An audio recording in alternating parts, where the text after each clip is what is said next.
চিনি না জানি না একটা অপরিচিত ছেলেকে ভিতরে বসতে দিব?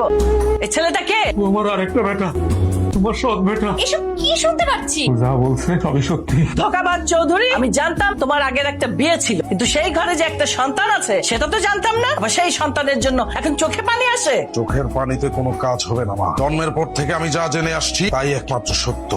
আমি হলাম হাসমত চৌধুরী একমাত্র সন্তান, একমাত্র ছেলে। এর বাইরে আর কোনো সত্য না, আর আমি কোনো সত্য বিশ্বাস করি না। এখন এই মুহূর্তে এবার থেকে পারবি আর কোনো কথা কইবে না। চলো চলো, অনেকক্ষণ ধরে বয়ে রয়েছে, চলো তো বাড়িতে চলো। কি হইলো, যাইবা না? কতক্ষণ ধরে বয়ে রাখছো আমারে? চলো। বসো বসো বসো বসো বসো। শুরু করলাম। পরে যাবো না, ওটা খায়া লই, জানি করে আছি না, ভুক লাগছে না এখন। আগে সাইডটা খাই, দুইজন মিলে খাওয়া দাওয়া করে তারপর যাবো করে। আরে বাবারে, খিদা লাগছে দেখেই তো কইতাছি, ঘরে গিয়ে একদম পেটটা ভরে ভাত খাবো, অনেক খিদা লাগছে, চলো তো। এই রে, তোমার ভাত লিয়ে তোমার লোক বয়ে রয়েছে মনে হয়, এই বেলায় ভাত রান্ধে বাসায় পাগল। ঢাকার শহরের মানুষ কি খায় না খায়, কোন সময় খায় জানো না। দুপুরে আমি আগে একটু খাওয়ানোর ব্যবস্থা করি, দুইজন মিলে খায়া ঠান্ডা মাথায় তারপর যাইতেছি, একটু পরে যাই। খাওয়ানোর কথা যে কইতাছো, টাকা আছে নি তোমার কাছে যে খাইবা? ফকির পোলা মনে করছো নাকি টাকা থাকবো না আমার? আর টাকা আছে, এত বড় বাড়ির মালিকের ছেলে আমি, তুমি কি মনে করছো? নেশা করস? আরে আস্তা ফিরুল্লাহ, কি কর নেশা মশা করুম কি লেগে? আমি আর আমার বউ খামো বুঝছে, 30 টাকা বেশি, অনেক টাকাও নাই। 30 টাকা দুজন খাইতে পারবো না, সকালে টাকা দেন না ভাই, একটু ভাত খামো। দেখতে তো দেখা যায় ইয়াং, আম করে খাইতে পারস না, অন্নামি করস। আসসালামু আলাইকুম ভাই, আমি আর আমার বউ ঢাকায় আছি, বিপদে পড়ে গেছি ভাই, কিছু টাকা দিবে, ভাত খামো, 100 টাকা দিবে ভাই, একটু সাহায্য করেন না ভাই, 20 টাকা দিবেন ভাই, 20 টাকা।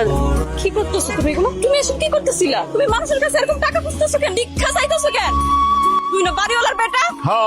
আমি বাড়িওয়ালার বেটা, আমার বাপের বিল্ডিং আছে, আমার বাপের ঢাকা শহরে জায়গা আছে, আমার কি আছে? আমার কিছু নেই, আমার কাছে টাকাও নাই, আমার বউর খালি বেড, আমারও খালি বেড, অন পাইতেছি না, খাওয়ান না খাইলে কেমনি কি হবে? এলাকে মানুষের কাছে ভিক্ষা সৎ করতেছে। বেটা তো কি হইছে? বেটা তো সৎ বেটার শরীরে যে রক্ত না, ওই আসল বেটার শরীরেও না একই রক্ত। অধিকার সমান দিব না কি লেগা? অধিকার তো দিল না, সৎ বেটা বলে ঘর থেকে বাইর করে দিছে। কে তোমার সংসার থেকে বের করে দিছে? তোমার বাপ সংসার থেকে বের করে দিছে নাকি তোমার বাপের সংসারের ওই অসৎ মানুষগুলা? আমার বাপের বউ আর তার পোলাপাইন মিলে আমার বাড়ি থেকে বের করে দিছে। চলো আমার লোক। ওই তোমার বাড়িতে, তোমার বাপের বাড়িতে চলো। কোন অধিকারে? এখন তো আমার কোনো অধিকার নাই। অধিকার কি তোমার এই রাস্তায় রাস্তায়? এই শহরে যদি তোমার বাপ তোমার অধিকার না দেয়, তাহলে এই রাস্তার মানুষগুলা কি তোমার অধিকার দিব? নিজের অধিকার না, নিজের আদায় করে নিতে। এই এই আবার কি এখানে? এই আবার ঢুকে পড়ছো কেন? ভাইজি ভাইজি ভাইজি, তাড়াতাড়ি আয় বাবা। কি ব্যাপার তোর এত বড় সাহস, তুই আবার এই বাসায় আসছিস? তোরে না বলছি তুই মনের ভুলে এই বাসায় আর আসবি না?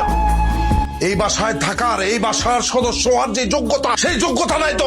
আরে রে, কি যে কন্যা আপনি! নিজের বাপের বাড়িতে পাড়া জমা লাগে কি আবার যোগ্যতা লাগে? এই তুমি কে? তুমি কি সব বেটি? আরে রে আম্মা, কি যে কইতেছেন না, কি হইতে যাবো কোন দুঃখে? আমি কোন সৎ বেটি মেটি না, আমি হলাম গিয়ে আপনার এই সৎ বেটার বউ, মানে এ বাড়ির বউ। বাচ্চা বলে কি তোর তো এই বাড়ির চাকরানি হওয়ার যোগ্যতা নেই। আরে কি কইতেছেন না কইতেছেন, আপনার মাথা ঠিক আছে? ও যে পড়াশোনা দিছে, চাইলে কিন্তু শহরে বিরাট চাকরি করতে পারে। ওই চাকরি করলে কিন্তু আপনার মতো মহিলারা আবার তারে ম্যাডামকে রাখবো।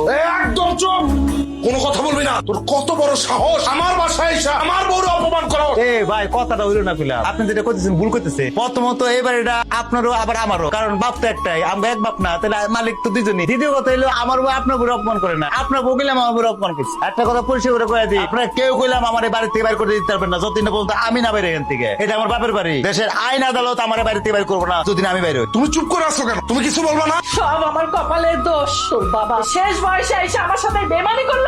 না না, ভুল কথা কইতেছে। আমার বাপে আপনাগুলোকে বেমানি করে নাই, বেমানি করছে আমার মার লোকে। আমার মারে সারা জীবন ঠকাইছে। আমার মা অসহায় মাটারে স্ত্রীর মর্যাদা দেয় নাই। আমি আর বাপের আদর, বাপের স্নেহ হোক। আমার মা তো মরে গেছে, আমার বাপের বউ না আপনি, তাহলে আপনি আমার মা না হন? আমার গ্রহণ করলে কি হয়? তাহলে আপনি আমার মা নাকি? আমার সন্তান হিসেবে মেনে নিতে পারতেছেন না আপনি? মাইনা লন, আমার দূরে সরাই দিয়ে নগেলাম। এই দুনিয়াতে আমার বাপ আর আপনি ছাড়া আমার কেউ নাই। এত একটা বাড়ি, আমাকে বাড়ির কোনো ঠাই দিতে পারেন না আপনি চাইলে?